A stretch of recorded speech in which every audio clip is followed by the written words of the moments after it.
Buen perro, eso sí, cola. Eso. They've been working on this little hole for a while, and every time I come back, they seem to fit their body in more and more and more, and you can see that they're sheltering from the heat.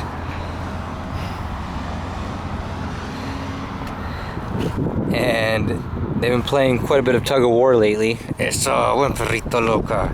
Eso. I like how she gets like a full bite, just doesn't just pinch it. She actually like bites it, puts like in her jaws. Buen perrito, eso sí, Luca. Eso. Eso. Buen perrito. So they've been tugging on that. And they just have these little play scruffles over toys and stuff like that. And no matter how much Luca, the female, tries to dominate the younger male here, she just can't. Sure, she gets him on his back, she gets him sometimes to like let go of something and takes it from him, but he just fights back every time. He just does not give up.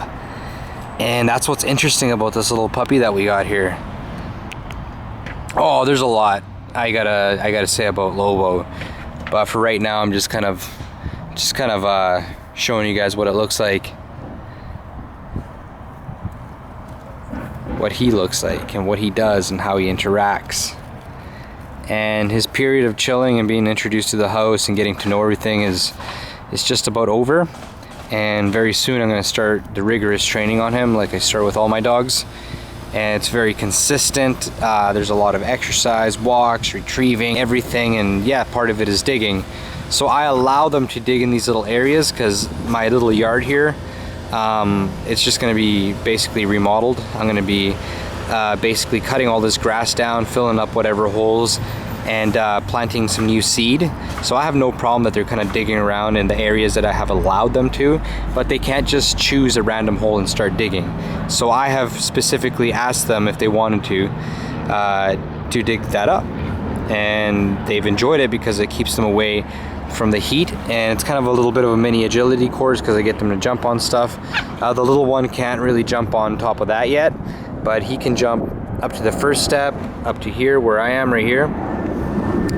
And yeah, just basically getting his body built up, his skills, his paw-eye coordination, you know what I'm saying? Just getting him to know himself and being able to move and stuff like that. That's just what I've been working on. You know, getting him comfortable, making sure that his diet's okay, that his digestion's okay. And now that that's okay, I'm going to begin to do, yes, the more heavier training, and that's why I just let them chill. You notice that with all my dogs, they just chill for a little while when they first come in, and I do that intentionally because, you know, I just want them to build the trust, and that's just the way I do things. Maybe some people might disagree, but that's just the way I do things, and I just love the way my dogs turn out. They listen very decently, they hunt, they retrieve, and they play very good. They keep themselves occupied and entertained, and that keeps me away from having to always play fetch with them or always having to take an extra long walk. They work on themselves, and then when they come in, I don't really have to do anything. I just watch them, but when I need their attention, when I need to do stuff with them, I got them. And that's just the way that I do things with my dogs.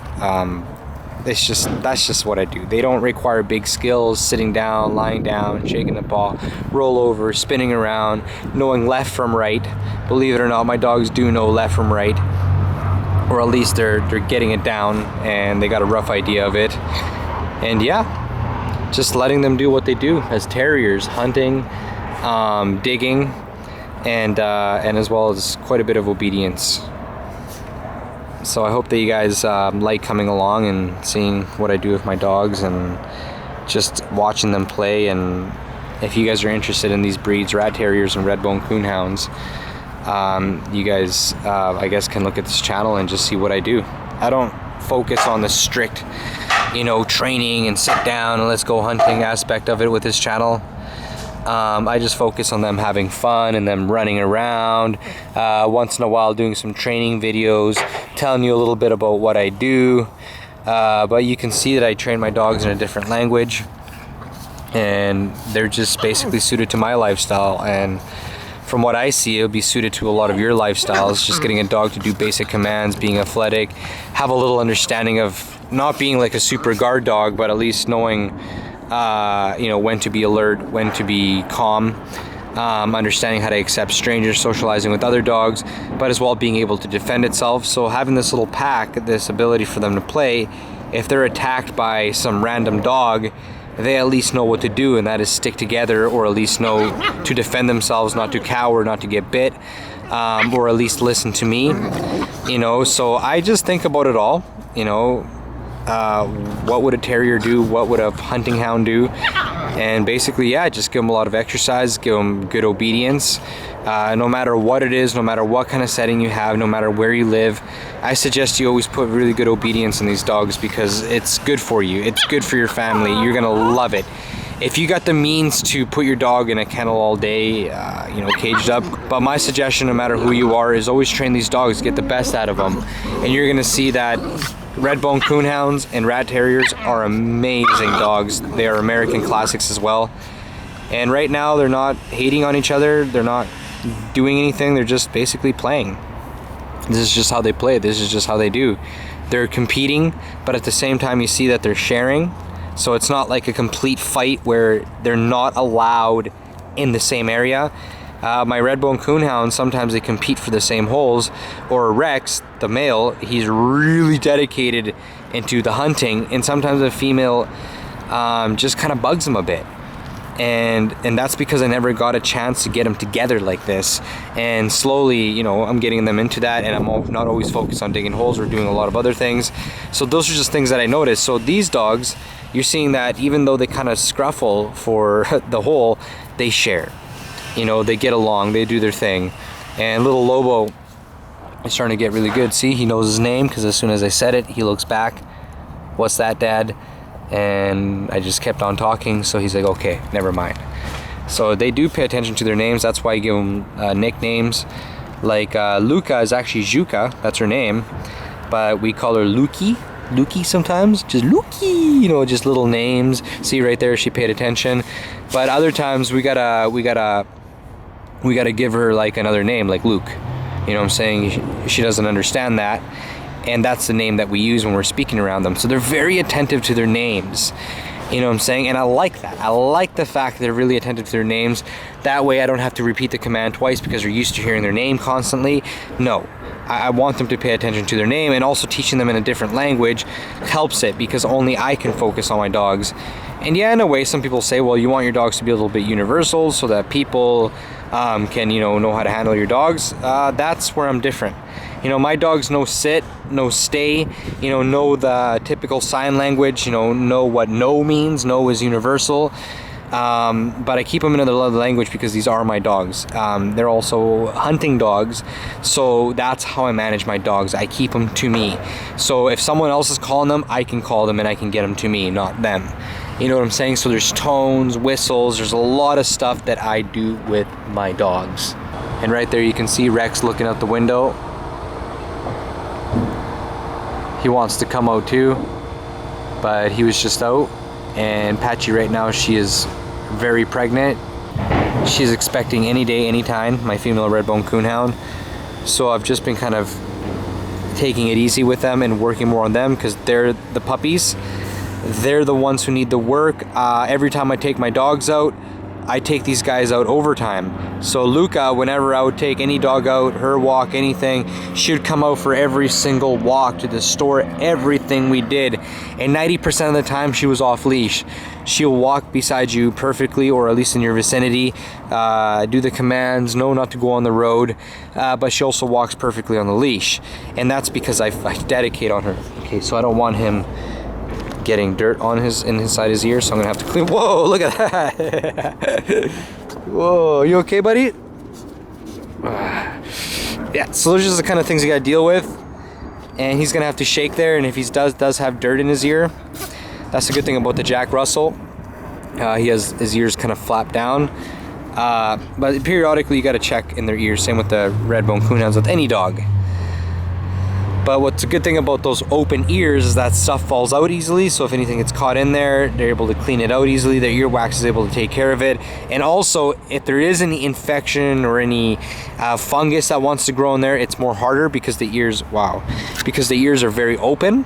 So meaning it airs out the ears very well. They're able to shake things out very well. With my Redbone Coonhounds and dogs with the flap ears, they're able to resist against dirt and debris and wetness, but at the same time they're much more sensitive. If something gets trapped in it, the fungus, the infections can build much more easier.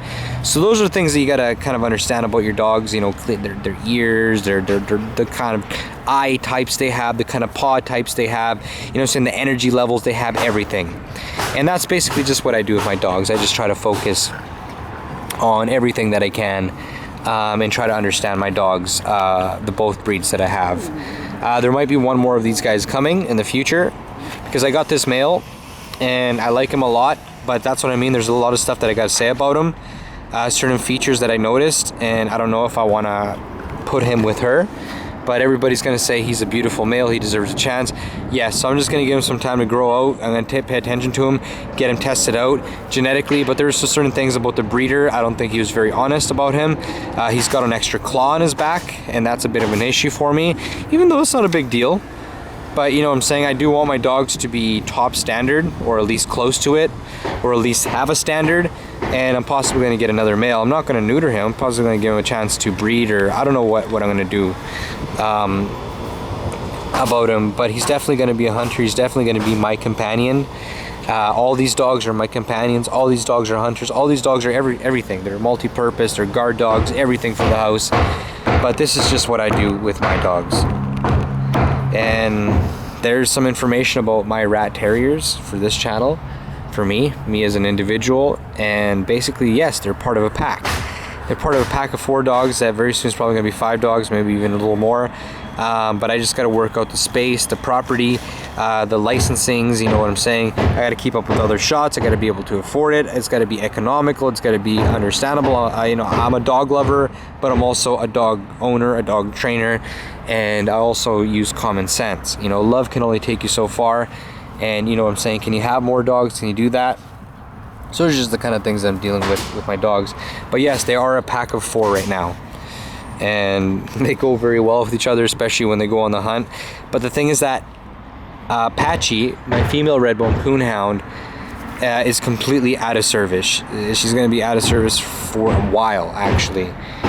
Because she's going to be giving puppies any day now. So these dogs are stepping up.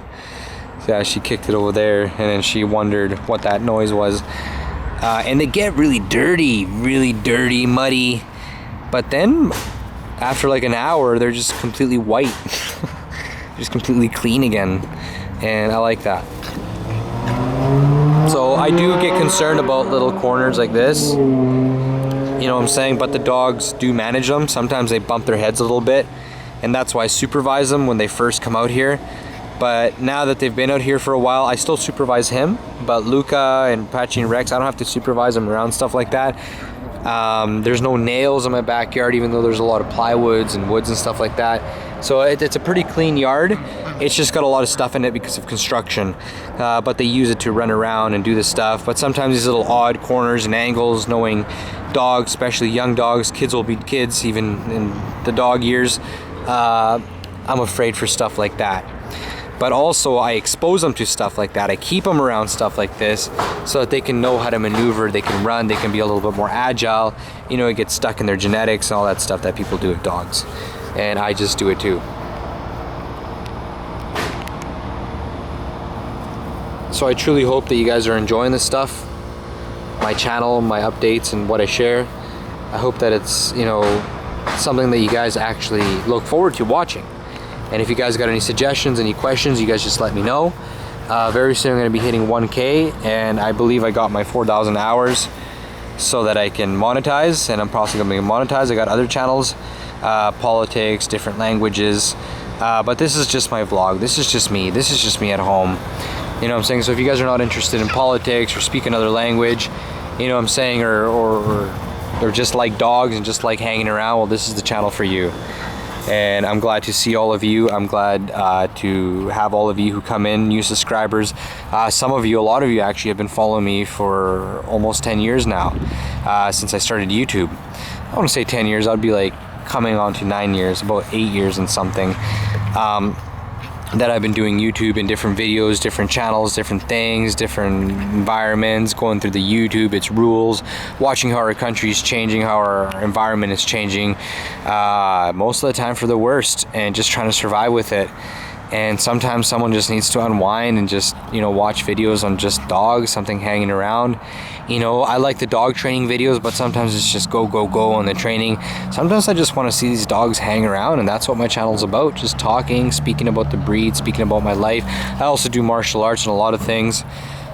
So those are just little things that I just wanted to mention about my dogs and what I do with my channel and why I'm the way I am and why I do it the way. You know, I can focus on training and do it 100%, show you guys dog training videos and be very anal about how I do things with my dogs. But you guys are just seeing my dogs for who they are, you know, just keeping it real. If keeping it real is going to go wrong, well, it's going to go wrong. That's what's happening with YouTube. Anybody who's keeping it real seems to have a lot of trouble, you know what I'm saying? And that's what I do. That's what I do. I do it to the end. And we have survived pretty good, getting a lot of good audience, a lot of good things. And I'm really glad to have all of you. And once again, thank you all of you. God bless you. And I truly hope that all of you are having a good time and are enjoying these videos once again. So until next time, all of you take care. And for now, goodbye. Let me show you Patchy. She's doing pretty good for a pregnant dog. But if she was a regular dog right now, she'd be pretty stressed out. She's probably in a lot of discomfort right now. From the top, she looks good, right? Like a regular Redbone Coonhound with a bit of weight on her. Let's go down here. Let's go down here. You see what I'm saying? Well, I guess you can't. See right there? She's pregnant, guys. And she's going to pop anytime. And that's why she doesn't like any messing around or any roughhousing around her, especially for the sake of her pups. This is my male Redbone Coonhound. This is Rex. You can see how powerful that dog is, and he hasn't really worked as hard as he has the past couple of months. These past 2 weeks, he's just been taking it easy now that Patchy is you know, she's close. So Rex has just been sticking by her. Every time I go out, Rex wants to come back in. Every time I take Patchy out, Patchy wants to come back in. And I'm like, why, Rex? You're a hunter. You're a good guy. You want to always go out. But every time Patchy's inside, Rex wants to be inside. So I guess Rex sees himself as her partner or whatever. So she's a little stressed out, especially with the little dog, which tries to kind of dominate her sometimes. And it's not that she gets dominated, it's just the fact that she can just basically take her head off. She knows she's a puppy. So she can get annoyed by this little dog quite a bit. She's really territorial. She wants her spot protected. And she's been kind of pacing around just a little bit. Her vagina is swollen. You know, her nipples are giving milk, and she is getting stressed out. So I just try to keep her, you know, cool, you know, good temperature, good airflow. You know what I'm saying? I'm feeding her a lot of protein, separate meals, a little bit of fiber so she's not upset. You know what I'm saying? Don't try to feed her too big, harsh meals. You know what I'm saying? I just try to keep it very moderate with her, and you can see, guys, that she is a little bit stressed out. Yeah, and her eyes got a little swollen. Her ears were getting a little itchy. I don't know why this all came on now. You know what I'm saying? So I'm just trying to keep her as unstressed as possible. The way she's laying, the way she's talking to me, she's telling me, you know, Dad, I'm ready to go pretty soon. You know, please, I just want some peace and quiet. So I'm going to respect that right now. So once again, there's the male Redbone Coonhound. He's really powerful, really strong, beautiful guy. But I'm telling you, when this guy is exercising, when this guy is out every single day doing what we usually do, this guy's legs are like that. His legs are like that. His waist is sucked in. His front is powerful. His neck fills this out completely. His head is like square and powerful. His jaws are very powerful. This dog, when we play tug of war, will take me down to the ground. This is a powerful Redbone Coonhound in my mind. And Patchy's also very powerful. A little bit shorter, but very compact, heavy dog. They're just beautiful dogs. And for the weight they are, for the way they look, for the size they are, These dogs can cut through terrain. I have never seen a dog run up and down a complete slope like that. Muddy and raining and snowy every day, up and down like it was butter, like it was a hot knife sweeping down through butter. That's the kind of dogs that these guys are. Athletic as heck and very intelligent. All right, guys, see you next time.